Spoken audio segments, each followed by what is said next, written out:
Is this world real? What exactly is reality? You wake up in the morning, wash your face, brush your teeth, eat breakfast, then say goodbye to your mom before heading to school. That's real, isn't it? Or maybe you're squashed on a crowded subway train during rush hour, starting an hour-long commute to work. That's real too, isn't it? Or what about when you're sprawled on your bed, fingers tapping lightly on the bed frame, muttering, "I don't want to get up, I'm so tired." Is that real? I'm an artist, and I'd say I have a pretty vivid imagination. I often lose myself in mysterious and supernatural stories, sometimes reading, sometimes writing. But I never imagined that one day, starting from one fateful night, I would be forced to embark on a journey, searching again and again for what they call the truth of this world. Midnight, exactly 12:00. The scratching at the door outside grew more insistent. I wrapped my blanket around myself, huddled on the bed, turning it into a makeshift fortress, trying to imagine it as a magical shield. I checked my phone, only 3 bars of battery left. Being without a phone at night was unbearable. 3 bars of battery was the best comfort I had right now. A message from Skylar popped up on WeChat. "Do you want to know the truth?" It was from my online girlfriend, Skylar, a girl I'd only known through the internet for about a week, ever since the scratching at the door began disrupting my sleep. I had opened the door once to check, but found nothing outside. Strangely, it repeated exactly the same way every night. The government had completely lost control. Traffic between the city and rural areas was paralyzed. Regions began organizing their own relief efforts. At night, cries echoed from somewhere, mixed with slow footsteps outside the door, then everything vanished. The scratching at the door lasted until 5:00 a.m. When the sound stopped, everyone fell asleep. And strangely, when they woke up, they completely forgot what had happened the previous night. But every day at 11:00 p.m., the terrifying memories from the night before returned, along with the fear for those who had disappeared. Exactly at 12:00 a.m., the scratching at the door sounded again. My world seemed torn in two. For 3 days, everything was unbelievably normal. People functioned like machines, following their routines as if the strange events of the night had never happened. But at night, everything turned bizarre. The persistent scratching at the door and the internal struggle to open or not to open. After 3 such nights, the self-rescue group finally answered my questions and issued an announcement for the survivors in the group. "Dear residents, do not trust any sounds outside your door at night. Remember, do not open the door. Absolutely do not open the door. Those who leave through that door will vanish forever. No one ever returns. Remember, no matter what happens, do not open the door." Skylar and I met through this self-rescue group, a small group called Apocalypse Self-Help Guide. It consisted of young people, mostly educated with modern scientific thinking and influenced by materialism. I was a nuclear physics student and usually very quiet in the group, but occasionally I would comfort a few people when they showed signs of breaking down. Everyone in the group came from different fields. Skylar once asked me, "What is art, and why did you choose it at a time like this?" I explained that I was an artist and that the current situation was nothing short of a tragedy. From then on, Skylar and I became closer. She once asked, "If you knew the apocalypse was coming, would you want to try falling in love? You've never been in love, have you?" I replied, "Yes, I would, but it's also okay if I don't." My answer made her laugh. "I guess no girl would ever truly like you," she said. I was flustered but didn't want to explain further. I thought of 3 possibilities. 1, the apocalypse, an alien invasion, or the descent of Cthulhu. 2, if so, perhaps dying immediately would be more bearable than living and waiting. 3, but could humanity resist? Skylar once said in a private chat, "If Cthulhu really descends, then no matter what we do, the outcome will still be a tragedy." But she added, "But every story has heroes. They overcome all obstacles, even if they have to sacrifice themselves, and ultimately lead humanity to the light." I replied, half jokingly, "Or humanity will have nothing left to call light." She chuckled. "You're really profound." Still, I kept the safest answer in my heart. Curiosity was one thing, but I was terrified of death. I heard it. "Linus, hurry out here. If you don't come out, you'll die." It was the voice I'd heard for 2 years, the voice of my roommate, Ryan, who always joked that I'd never been in love. If Ryan had just added 2 more sentences like that, I would have sat down and chatted with him for another 2 hours. But this was the 3rd consecutive night. Every time the scratching at the door sounded, exactly at 12, 3:00 a.m., he would stand outside, yelling those same words, repeating them, urging me to come out. However, tonight was a little different. The scratching sounded softer, more frantic than usual. This made me feel uneasy, as if something was flashing outside the window. "Linus, hurry out here or you'll die." Should I go out to meet him?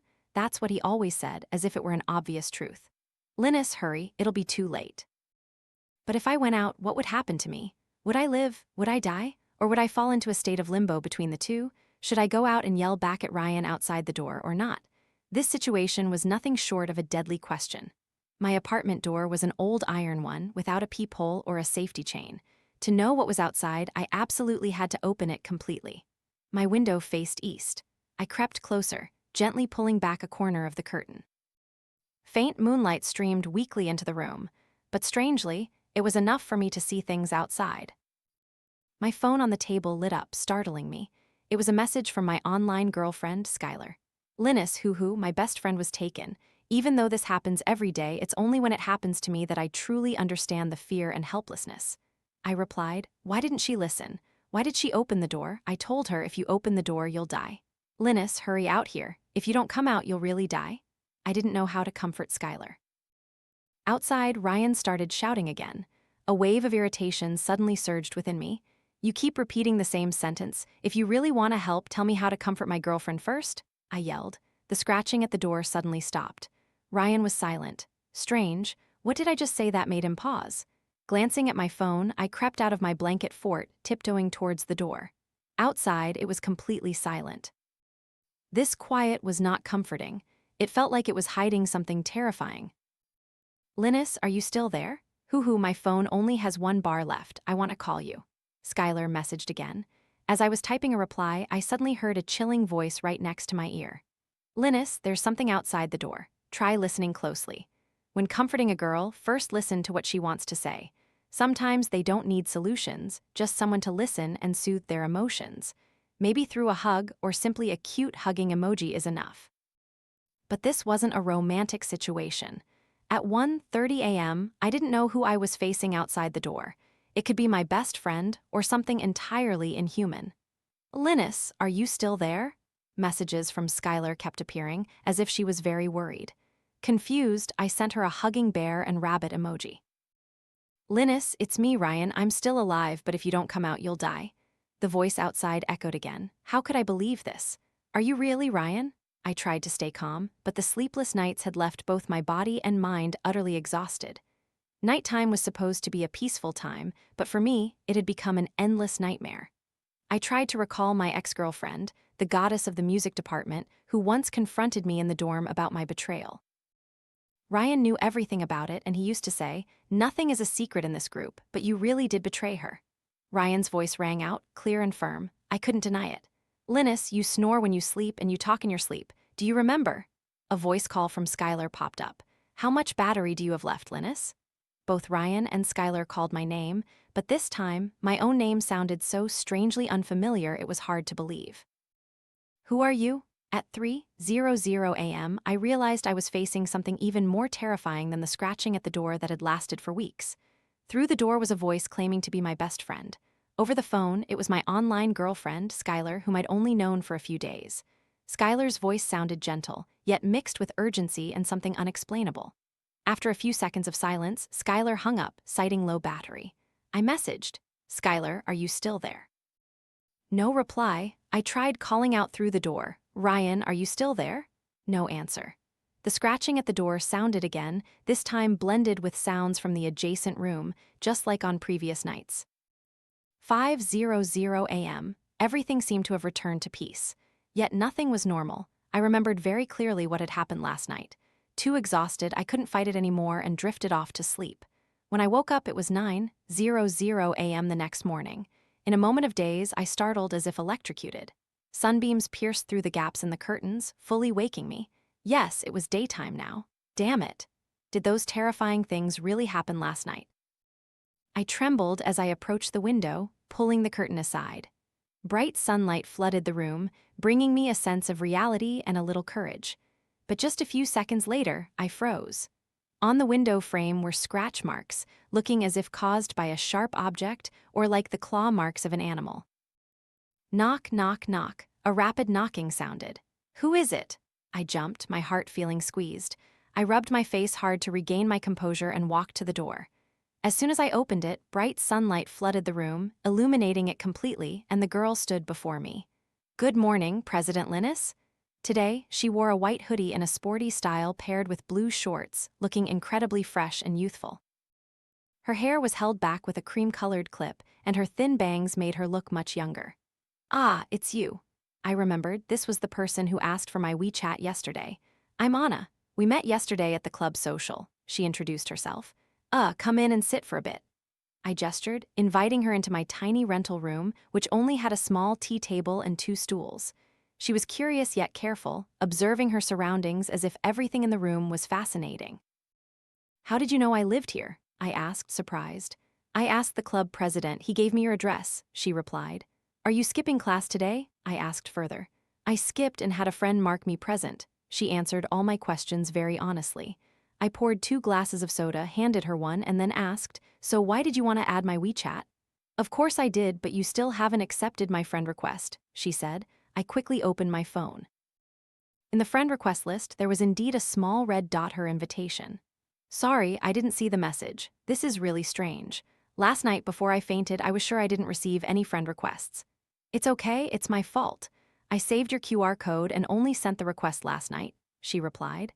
I was stunned, a strange feeling in my heart. Even so, I hadn't received any notifications last night, and my sent messages hadn't been replied to.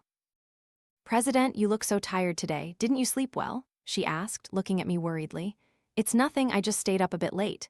I gave a faint smile, thanking her for asking for my WeChat yesterday. I must have looked silly then. "Not at all," she quickly clarified. "I really admire you. It takes a lot of courage to stand up and ask for WeChat like that. I was afraid of missing the chance, so I took a risk." Her words made me feel awkward. I suddenly remembered Ryan's question from last night and blurted out, "Is there anything about me that people would idolize?" "President, are you being modest?" She chuckled, her voice gentle. "Not everyone wins a gold medal in the robot programming competition, you know." "What?" I thought I misheard and immediately asked again. "I did what?" she replied. "Oh, President, are you playing dumb? Last year, you won a gold medal in the 3rd Beijing robot programming competition." "That's right, your school only had 1 spot in the finals, and you beat strong opponents from Tsinghua and Peking University." "That's amazing." I felt my heart pound.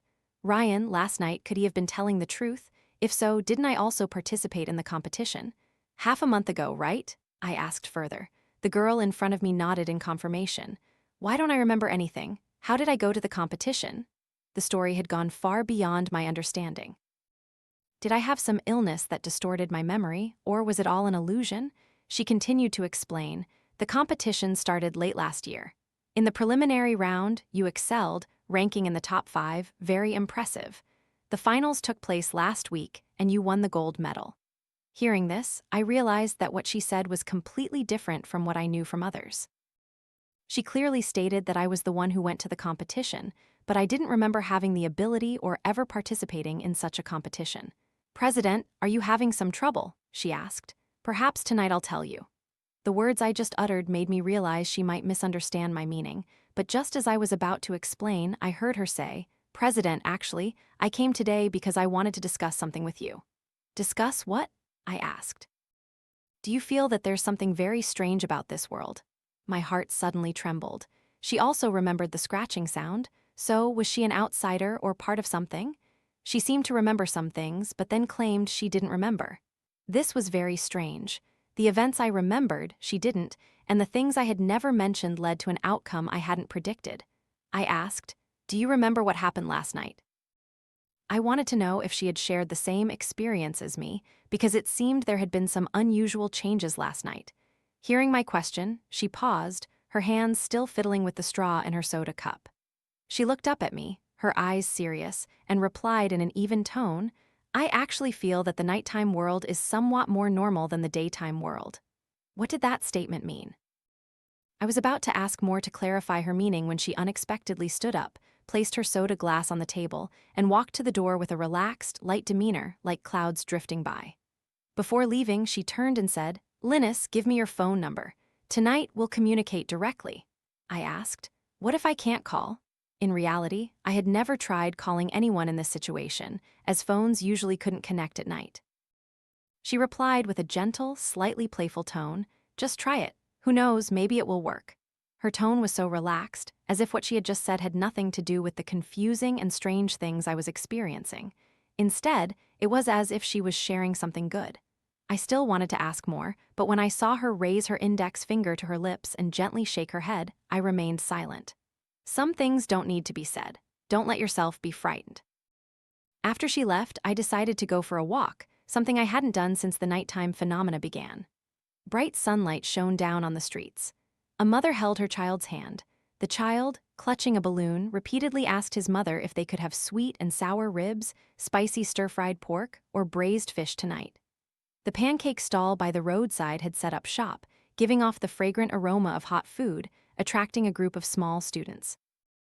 Delivery riders sped through the crowded streets as streetlights began to turn on.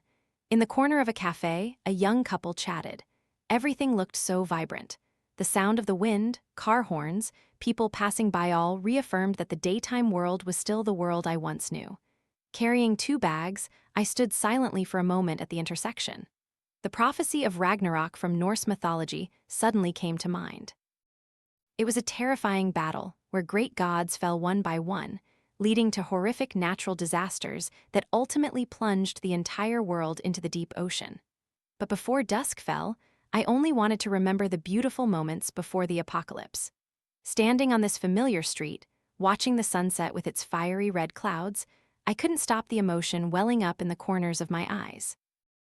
Continuing my walk under the twilight, I suddenly felt as if I was moving closer to the apocalypse, to a final, tragic destiny. So what did Ryan's words mean? When I returned, it was already dark. I looked at the clock, only 9:30, still 2.5 hours, enough time to think. Sitting at my desk, I began to sort through the jumbled thoughts in my head again. As far as I knew, both Ryan and Skylar had different explanations, but both seemed to be aiming for a common goal. They both wanted me to leave the room. So I needed to clearly understand what each of their true intentions were and what they represented. As for the self-help guide group, I hadn't seen anything unusual. This group seemed to exist only as a piece of code in an app, but why did it know about Cthulhu mythology? Was it really just a chat group? I had also promised the girl that I would call her tonight to talk in detail, so tonight, I absolutely had to make that call. The alarm rang at 12:00. As soon as I turned it off, I heard rustling sounds outside the door. Immediately after, the familiar scratching at the door sounded again. I suddenly noticed something strange and froze for a few seconds. Then a sense of excitement surged. That girl had just posted a new update on her social media profile. The post reiterated the sentence she had told me at noon. The nighttime world is somewhat more normal than the daytime world. I immediately opened her profile picture and sent a message. "This is Linus. Are you okay?" 5 minutes passed, then 10 minutes. I clutched my phone, my eyes glued to the screen. Even when my eyes started to sting, there was no reply message from her. With a sigh, I realized I wasn't too surprised. But still, the small hope that had just been crushed couldn't help but disappoint me. "Ryan, are you standing outside the door?" I messaged. "Skylar, are you too?" I said while typing. My initial intention was to try a voice call to see if it would connect. After all, both of them could somehow communicate with me without obstacles, so that wouldn't affect my plan. Tonight, I needed to confirm a few important things. "I want to talk to both of you." I paused for a moment, my voice deepening. "This will be the last time we talk." I turned on the flashlight on my phone, its weak light in the darkness like a tiny spark igniting the last vestiges of my will. Because this is the last chance to talk to me. By 5:00 a.m., I will make my final choice. As soon as I finished speaking, the scratching at the door outside suddenly stopped. Just a few seconds later, a sound more horrific than any scratching I had ever heard echoed, making my ears ring and my eardrums ache. A sudden gust of wind blew the curtain aside. I looked up but saw nothing outside the window, just a pitch-black sky. But the window was still securely locked.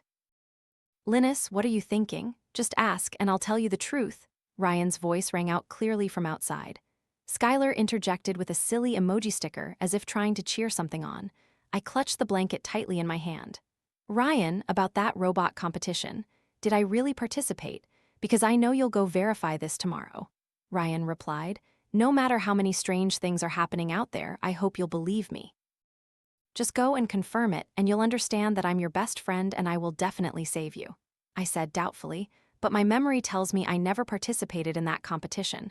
I only saw you off at the bus station. Ryan's firm voice, without hesitation, said, "You've misremembered, Linus. In reality, you participated. You competed with me." That made me feel bewildered. If what he said was true, then my memory had been altered. But how could I believe that my memory and everyone else's was simultaneously being distorted like this? Do you still remember? Because of the pandemic, the competition was shortened to 1 week. After it ended, I messaged you to go home first, but you accidentally messed up badly in Beijing. Do you remember?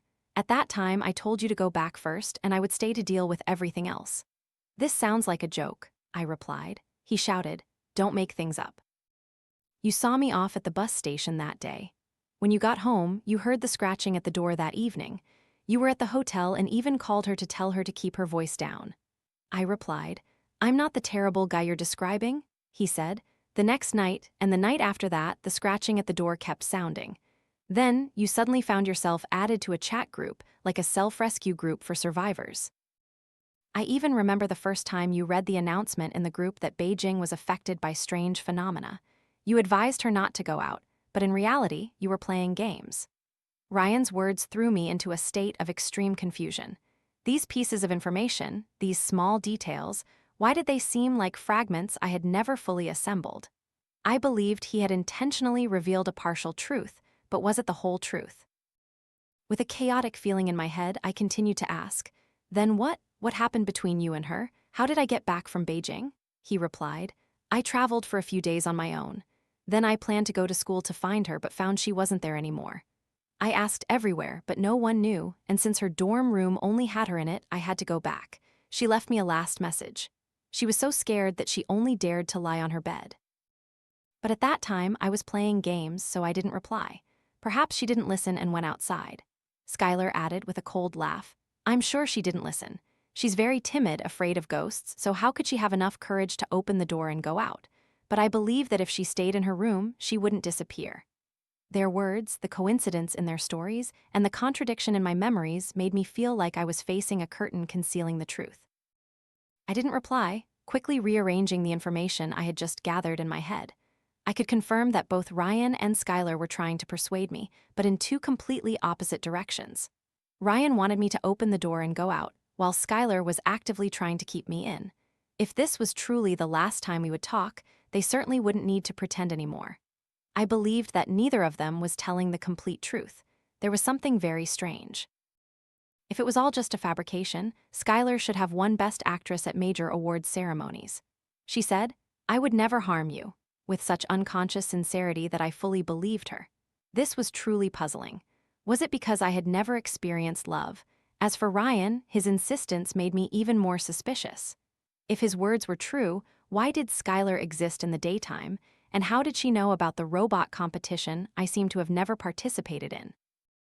"Ryan, did I really participate in that competition?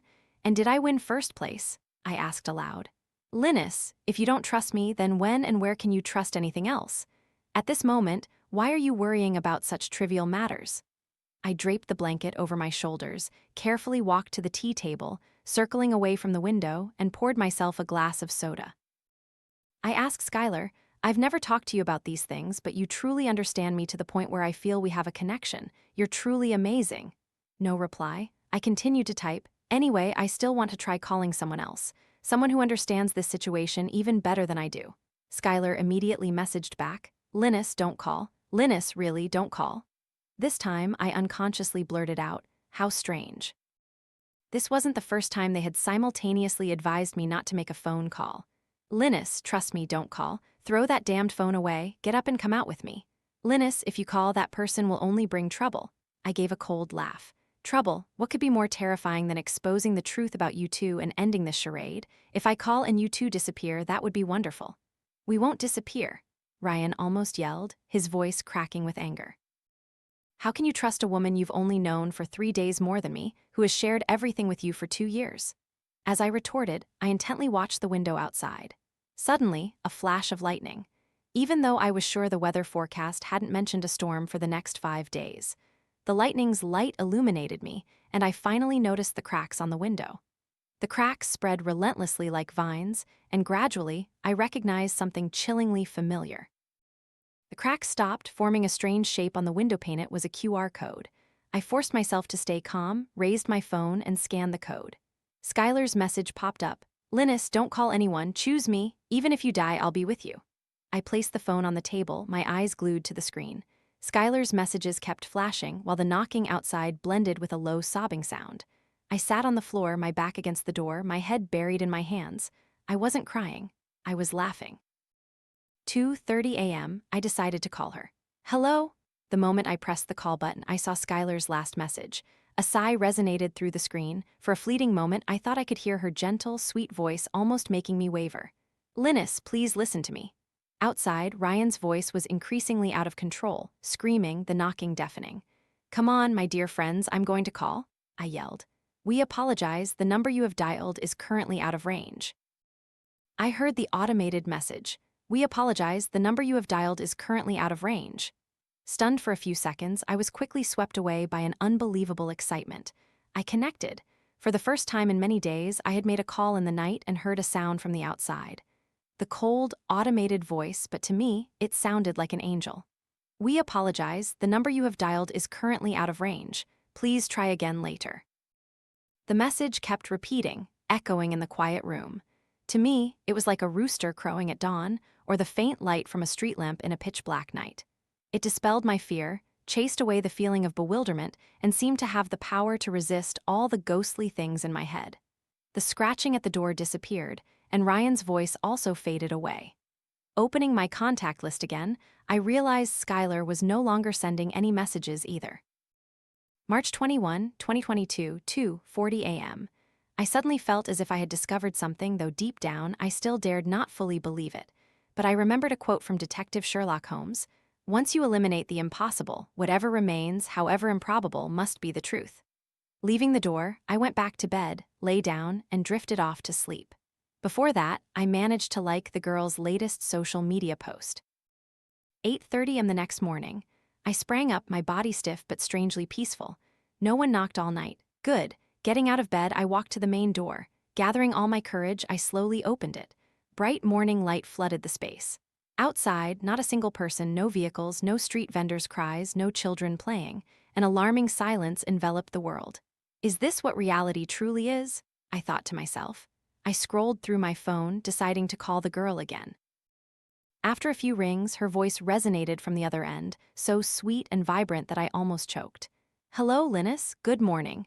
For the first time in so many days, I laughed from the bottom of my heart. I replied, good morning. She came for the second time that day, still carrying 2 bags.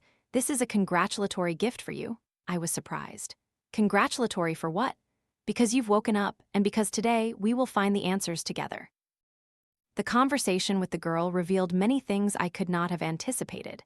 She said that this world, whether day or night, was not entirely real.